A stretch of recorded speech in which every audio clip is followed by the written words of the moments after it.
చూస్ country delight, live better. ఇప్పుడే country delight app ని download చేసుకోండి. నమస్తే, వెల్కమ్ టు సుమన్ టీవీ. నేను పద్మిని. ప్రస్తుతంతో పాటు ప్రముఖ ఆధ్యాత్మికవేత్త, జ్యోతిష పండితులు, అమ్మవారి సేవకులు, దత్త గణపతి ఉపాసకులు మురళీధర శర్మ గారు మనతో పాటు ఉన్నారు. మాట్లాడదాం. మురళీ గారు నమస్కారం అండి. మహాదేవ శ్రీమాత్రే నమః.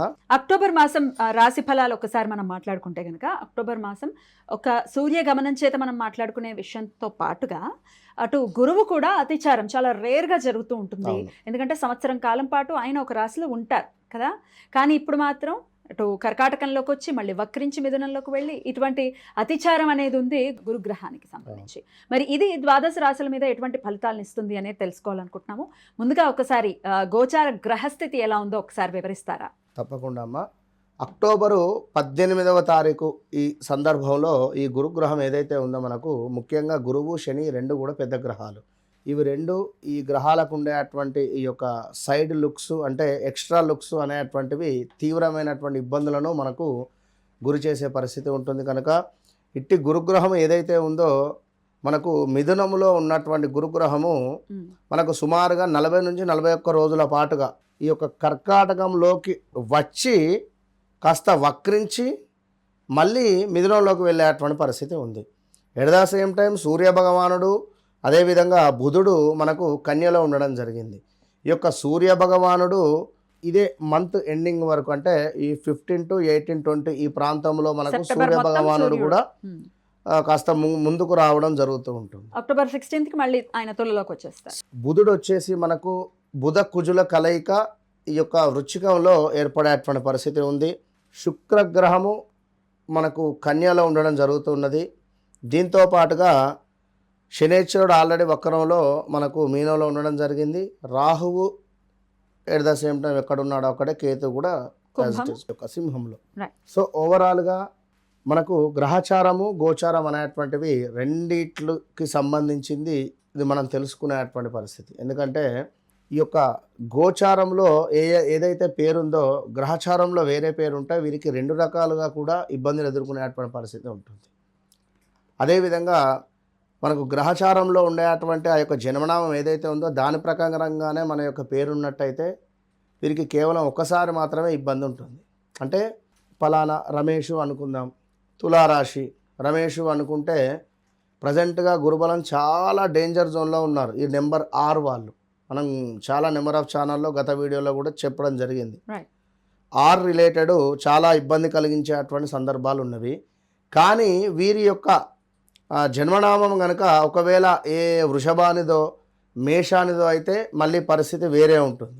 సో కనుక అసలు ఏమిటి మనకు అంటూ ఒక లక్కీ డే, ఒక లక్కీ నెంబర్ ఇలాంటివన్నీ కూడా ఉంటవి. ఇవన్నీ కూడా చూసుకొని ముందుకు వెళితే 100కు 200% జీవితం అనేటువంటిది చాలా అద్భుతంగా ఉంటుంది అనేటువంటి విషయాన్ని గమనించుకోవాలి. రైట్ అండి. గోచార పరిస్థితి ఇలా ఉంది, గ్రహస్థితి ఇలా ఉంది కాబట్టి మరి ఇప్పుడు ద్వాదశ రాశులకి కూడా ఈ గ్రహస్థితి వల్ల ఎటువంటి ఫలితాలు వస్తాయి, వారు చేసుకోవాల్సినటువంటి పరిహారాలు ఏమిటి, అవన్నీ ఇప్పుడు మాట్లాడుకుందాం. తప్పకుండా. ఇక కుంభరాశి వారికి ఎలా ఉండబోతోందండి ఈ అక్టోబర్ మాసం? ఒక గ్రహణం అయిపోయింది, లగ్నంలో రాహువు, సప్తమంలో కేతువు, ద్వితీయంలో శని, రకరకాల గోచారం. చెప్పండి ఎలా ఉండబోతోంది వివరంగా. ముందుగా ఉద్యోగ మార్పిడి, ఫస్ట్ బిజినెస్లో ఈ బిజినెస్ తీసేయాలా అనేటువంటి ఇబ్బందులు, విపరీతమైనటువంటి చెడు దృష్టి అనేటువంటిది మీకు చాలా ఎక్కువైపోయింది, చెడు దృష్టి.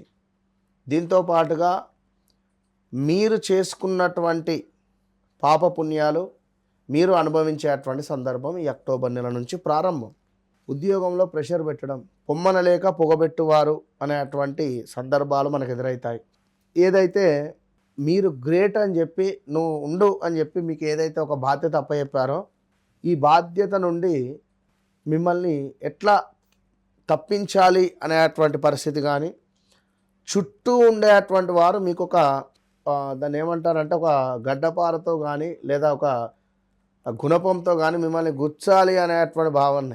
అంటే ఎట్లా మానసికంగా. సో చుట్టూ 100 మంది అయితే మీరు ఒక్కరు. ఇలాంటి సందర్భాన్ని ఫేస్ చేసే పరిస్థితి ఉంది. సో చాలా జాగ్రత్తగా ఉండేటువంటి పరిస్థితి.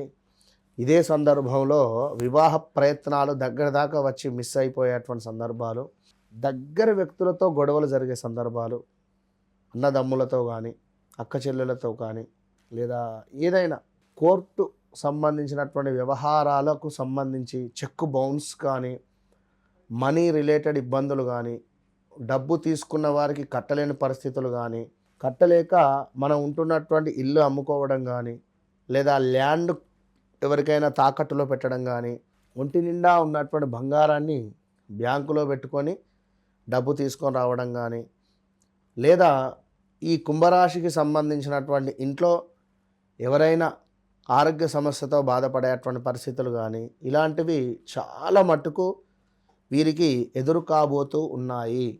ఒక జీరో ఉన్న వ్యక్తి ఒక హీరో అయ్యాడు లాస్ట్లో. అంటే 2024 ఆగస్టు నుండి 2025 ఆగస్టు వరకు ఇది మీ పీరియడ్ అయిపోయింది. ఇక మళ్ళీ మీ పీరియడ్ రావడానికి టైం పడుతుంది. ఇప్పుడు మనం అప్పుడు చేసుకున్నటువంటి కర్మలు ఇప్పుడు అనుభవించుకోవాలి. ఏవైతే బెట్టింగ్ యాప్స్ కావచ్చును, అందులో ఎవరైతే డబ్బులు పెట్టారో సినీ ఇండస్ట్రీలో ఎస్ లెటర్తో ఉండేటువంటి వారు కానీ సాసి సూసే అక్షరాలతో ఉండేటువంటి వారు ఎవరైతే ఉన్నారో వీరికి సంబంధించినటువంటి ఒక సంచలనమైనటువంటి కొన్ని వార్తలు బయటికి వచ్చేటువంటి పరిస్థితి ఇట్టి అక్టోబర్ నెలలో ఉంది. సో చాలా జాగ్రత్తగా ఉండాలి. మంచి సెలబ్రిటీస్ రేంజ్లో ఉండేటువంటి వారి యొక్క పర్సనల్ విషయాలు కానీ లేదా ఇంకా ఏదైనా విషయాలు బయటికి వచ్చే సందర్భాలు ఉన్నవి. చాలా జాగ్రత్త అని చెప్పుకోవచ్చును. కొన్ని వస్తువులు దొంగతనానికి గురి అయ్యేటువంటి సందర్భాలు ఉన్నవి. డబ్బు పరమైనటువంటి ఇబ్బందులు బాగా ఉన్నవి. చాలా జాగ్రత్త. మీ మాట మూలకంగా చాలా ఇబ్బందులు ఎదురయ్యే పరిస్థితులు ఉన్నవి. మాట మూలకంగా ఇబ్బందులు, కుటుంబంలో కలహాలు, అనారోగ్య సమస్యలు, నోస్ రిలేటెడ్ ఏమైనా ఆపరేషన్స్ కూడా జరిగే ఛాన్సెస్ ఉంటవి. జాగ్రత్త. మీరు చేసుకోవాల్సినటువంటి ఖచ్చితమైన పరిహారాలు ఏమిటి? ప్రతిరోజు ఒక 1 అవర్ ఖచ్చితంగా కూడా శివ పంచాక్షరి మంత్ర జపము, ఇక్కడి విషయాలు అక్కడ, అక్కడి విషయాలు ఇక్కడ అనేటువంటివి చెప్పకుండా ఉండండి కొన్ని రోజులు. రైట్ అండి, చాలా చక్కగా తెలియజేశారు. ఒక ఇంత అంటే భయపెట్టడానికి ఇక్కడ చెప్పేటటువంటి విషయాలు కాదు ఇవి. దృష్టిలో పెట్టుకుని భయపెట్టడానికంటే 2024 ఆగస్టు నుంచి 2020 దాకా బాగుంది అనేది కింద కామెంట్ చేయండి. బాగాలేకుంటే నేను చెప్తా ఎందుకు బాగుంది. బాగుంది కదా, బాగున్నది ఎవరు యాక్సెప్ట్ చేయరు, బాగా లేనివే యాక్సెప్ట్ చేస్తారు. కనుక అది యాక్సెప్ట్ చేయాలి, ఇది యాక్సెప్ట్ చేయాలి, అంతే. దృష్టిలో పెట్టుకుని ఈ విషయాల్లో జాగ్రత్తలు తీసుకుంటే సరిపోతుంది. రైట్ అండి, చాలా చక్కగా తెలియజేశారు. ఇక నెక్స్ట్ వీడియోలో ఫైనల్గా మీనరాశి గురించి తెలుసుకుందాం. థ్యాంక్ యూ అండి, నమస్తే.